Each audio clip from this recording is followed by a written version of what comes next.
This is the new Lucid Air Sapphire. It's an ultra-high performance version of the Lucid Air Saloon that's shaping up to be even quicker than the Tesla Model S Plaid. But that's not the only awesome new car coming soon. I've put together a list of the coolest and most exciting new cars that have just been revealed. And I'm going to tell you everything you need to know about them because I'm Matt Watson and you're watching Car Wow. Buy, sell, Car Wow. This is the Dodge Charger Daytona SRT. It's only a concept for now, but it shows you what Dodge's first ever electric muscle car will look like. Now let's cut to the chase. It looks fantastic. The outgoing Charger was a fairly podgy four-door saloon, but this new concept is a sleek two-door coupe, just like the classic Charger from the 1960s. The boxy shape hides plenty of cool aerodynamic features, like the integrated front wing that stretches across the bonnet. Under the bonnet sits the new 800-volt electric drive system, which Dodge has called the Banshee. Dodge hasn't spilled the beans on the power output or torque yet of the Banshee, but it did say the new Charger will come with four-wheel drive and it'll be even faster than today's Hellcat models. It'll also have a multi-speed gearbox like the Porsche Taycan and Audi e-tron GT. Dodge hasn't said how many gears it'll get, but it did confirm there'll be track modes, drag modes, and a boost mode. But the weirdest thing about the new Charger is that it has an exhaust system and it's called Fratzonic. Yes, an electric car with an exhaust. Well, sort of. It's more like a sound amplifier built into air ducts that run through the car. It isn't some weedy half-assed attempt at making an electric car sound cool though. Dodge says it can crank out 126 decibels of volume. That's as loud as a Hellcat V8. Now, if you want to see my full in-depth video review of the current Dodge Charger SRT Hellcat, click on the pop-out banner which should be appearing in the top right-hand corner of the screen now. Alternatively, use the link in the description. The big news for the new Lucid Air Sapphire is that it's tri-motor. That means that it has two motors at the back and one at the front, instead of a dual motor setup with one motor at the front and one at the back, like the standard Lucid Air has. That car was already seriously quick, and I found out for myself when I got a passenger ride up the Goodwood Hill climb in a car driven by the old Top Gear stick, Ben Collins. Yeah, it's great. Oh! Hell. Now, the car he was driving was a Grand Touring performance model, so it had 1,050 horsepower and 1,250 newton meters of torque, and it did 0 to 60 miles an hour in 2.4 seconds, which is seriously rapid. However, the new Sapphire comes with more than 1,200 horsepower. That's almost 200 horsepower more than you get in a Tesla Model S Plaid. The best 0 to 60 miles an hour time I've had out of a Tesla Model S Plaid is this. What did we get there? 2.4 seconds. However, that 2.4 seconds was on a badly surfaced road and the car didn't have a full battery. And Tesla claims the Plaid will actually do 0 to 60 miles an hour in 1.99 seconds. Though when Tesla measure 0 to 60 times, they use 1 foot rollout, which I don't on my specialist timing gear. Anyway, how does that all compare to the Lucid? Well, the tri-motor Sapphire is supposed to do 0 to 60 miles an hour, just like the Plaid, in less than 2 seconds. How much less? Is it 0.01 of a second like the Plaid, or is it better than that? Well, they haven't said.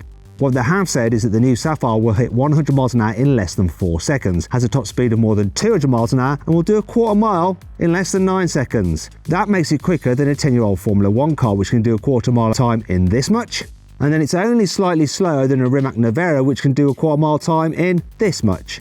Luckily, the new Lucid gets carbon ceramic brakes as standard to cope with all the added performance, which should mean that it brakes a lot better than a Tesla Model S Plaid, which doesn't have very good brakes at all. But then again, the Sapphire is very, very expensive, more than a Tesla Model S Plaid. It costs $249,000. That's around $120,000 more than a Tesla Model S Plaid. Lamborghini has just revealed the Urus Performante. It's the most powerful four-door it's ever made, and it's already setting world records. This SUV has 666 horsepower, the number of the beast, and it's just broken the Pikes Peak hill climb record in Colorado with a time of 10 minutes and 32 seconds. That's 17 seconds quicker than the previous record set by a Bentley Bentayga W12 back in 2018. This new Urus is also 47 kilos lighter than the standard car and comes with load suspension and new unpainted carbon fiber body panels. It also gets a new rally mode designed for dirt tracks. See? It is a proper off-roader after all. Anyway, all these upgrades will set you back around £200,000, including tax. The new Urus isn't the only off-roader Lamborghini is working on. It's also building a jacked-up Huracan. Yes, Lamborghini's famous V10 supercar is getting dirty before it disappears forever. It's only been teased in camouflage so far, but it'll take loads of inspiration from this Huracan Stirato concept from a few years ago. Stirato is the Italian word for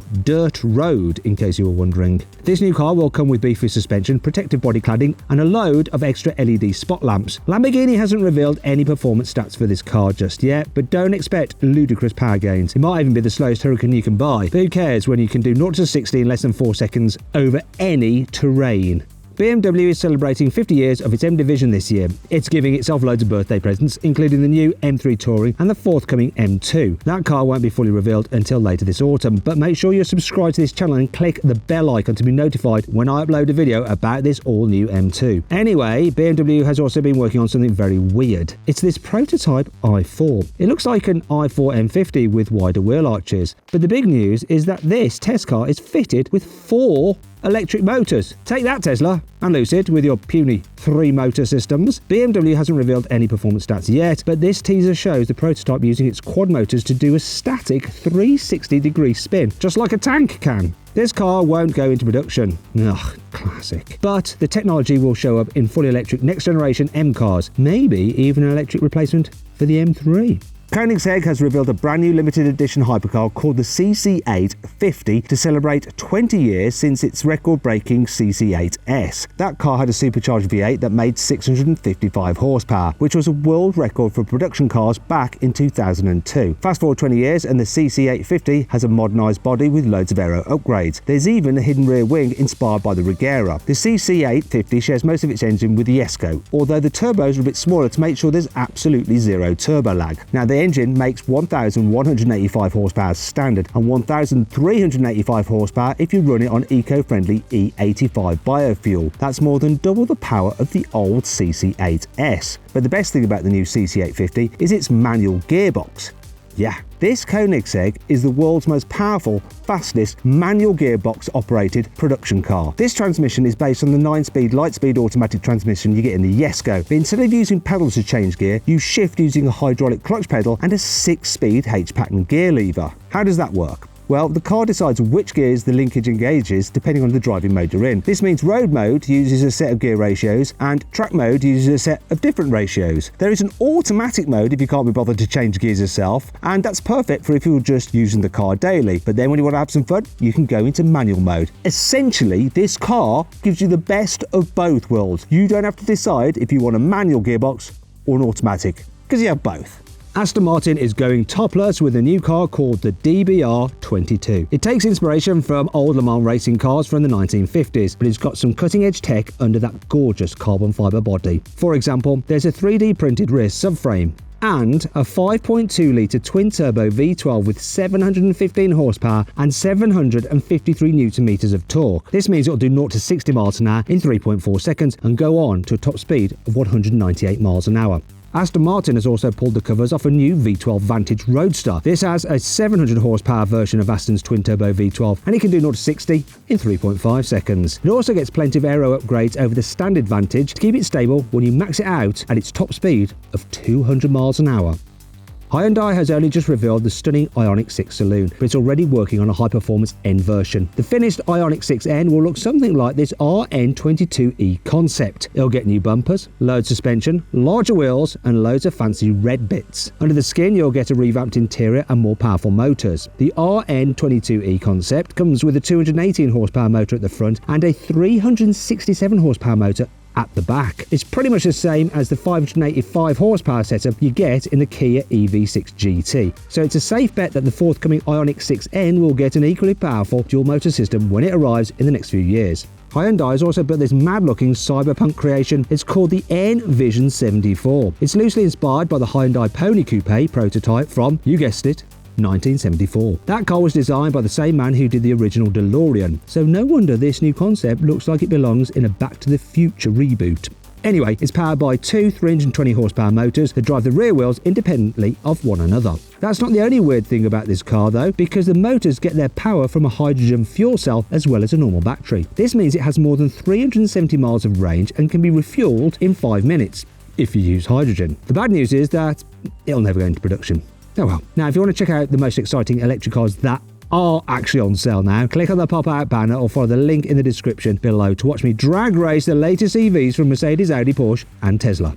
This is the Polestar 02 concept. It was revealed earlier this year, but Polestar has just confirmed it will actually put it into production as the Polestar 6. This fully electric sports car will have dual motors producing up to 884 horsepower, and it should be able to do 0 to 60 miles an hour in around 3.2 seconds. You can already put your name down to get a build slot, but there is a catch. Polestar has to sort out the new Polestar 3 SUV first, and then it has to start building the Polestar 5 after that. So this new convertible sports car might be a while off.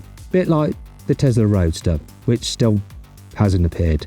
Don't expect to get your hands on a Polestar 6 until 2026. They'll still probably appear before that Tesla Roadster. McLaren has built a real-world version of its Vision Gran Turismo concept car. You might have already driven this single-seater in the Gran Turismo video game, but now 25 people will get to drive something similar in real life. On a track anyway, not on the road. It's a track-only vehicle. It's called the Solus GT. It looks like a cross between a Formula 1 car and a Le Mans racer, with a hinged canopy from a jet plane. The Solus GT is covered in wings and splitters that help it produce 1,200 kilos of downforce. That's impressive when you consider that the whole car itself only weighs 1,000 kilograms. It's powered by a naturally aspirated 5.2-litre V10 engine that revs to over 10,000 RPM. It produces more than 840 horsepower and 650 newton meters of torque and drives the rear wheels through a 7-speed sequential gearbox. McLaren says acceleration times aren't important for a track car, but it claims the Solus GT still does 0 to 60 in 2.5 seconds and has a top speed of more than 200 miles an hour. Maserati is going back to its roots with a brand new coupe called the Gran Turismo Folgore. Unlike old Maseratis, this doesn't come with some hunking great V8 engine. The new GT gets a triple motor electric drive system with 1,200 horsepower. That's more than a Tesla Model S Plaid, and it's almost double what you get in Maserati's MC20 supercar. There's been no word on pricing yet, but you'll be able to get your hands on this brand new electric Maserati in 2023. Anyhow, I hope you all enjoyed the video. If you did, give it a like. Let me know some other videos you'd like to see. And click on those windows there to watch some more videos. And if you click on that box there, you can go to CarWow and we will help you sell your car. Just upload some photos, give a brief description, and our dealers will bid on your car to make sure you get a great price for it. Thanks for watching.